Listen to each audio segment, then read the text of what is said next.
Hi, my name is Jeffrey Azan and I am the Managing Director of Select and Start Limited.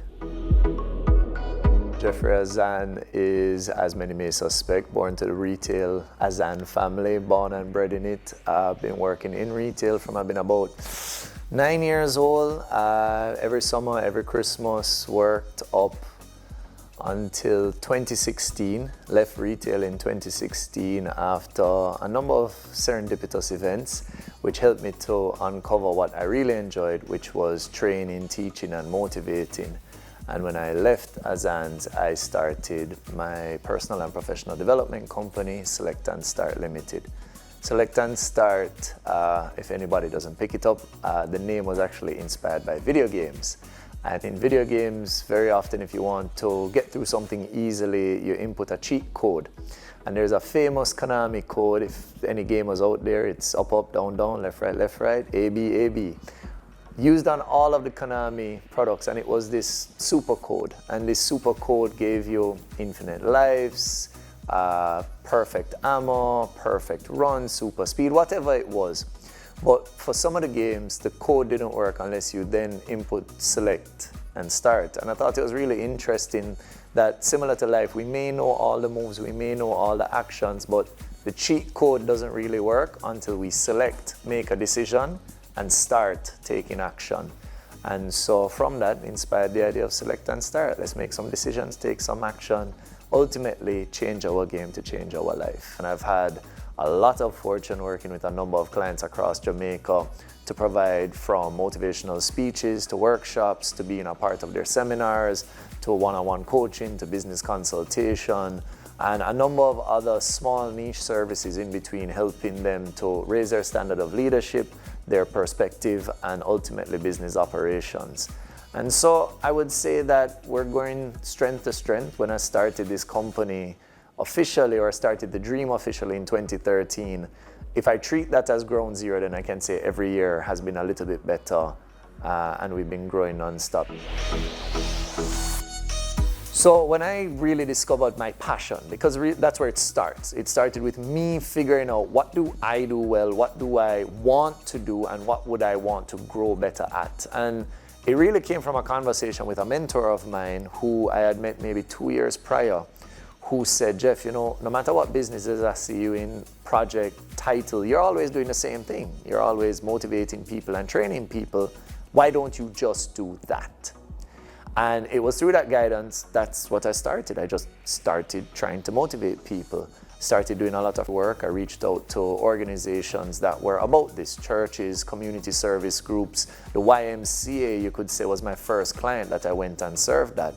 And what would happen is that from service to service, you'd get requests for more specific talks. So I would start off, and for maybe my first 2 years, all I did was motivation. You can be the best. You can get the next level in life. And what would happen is I did a good job, and somebody would say, okay, I need you to now come and deliver a speech to my team, not just these social groups. And then from the team, I would get another invitation that would say, you know, I really loved when you spoke on this topic. I'd love you to come and do a workshop on just that topic. And it literally evolved naturally like that. I would do a presentation. From that presentation, I'd get a unique request, maybe for something I didn't specialize in yet. And I said, you know what, that's not far off from what I'm already doing. Let me see how I can pivot.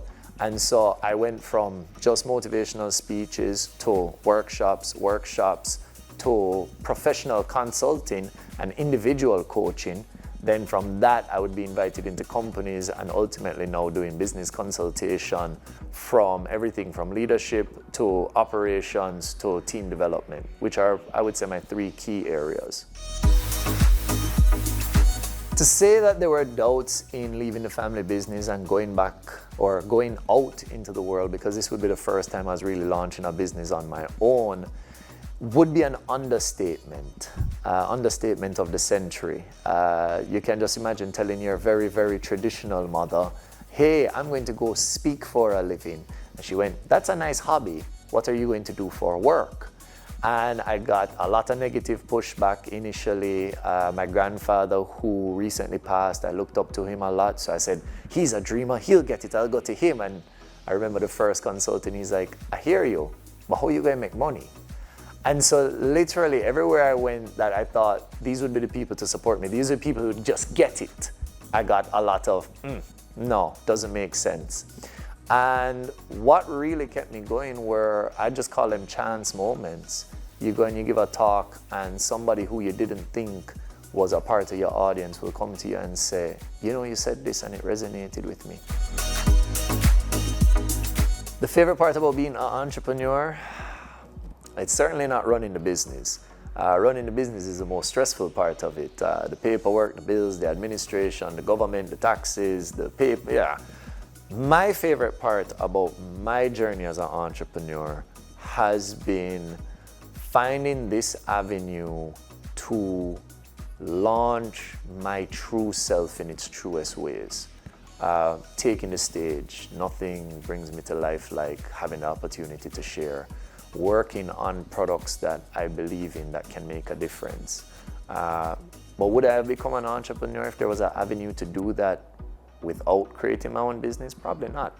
I don't think entrepreneurship is for everybody, and I'll use every platform to say it because there's too many people who want to be entrepreneurs just for the idea, and I stress the idea of working for themselves.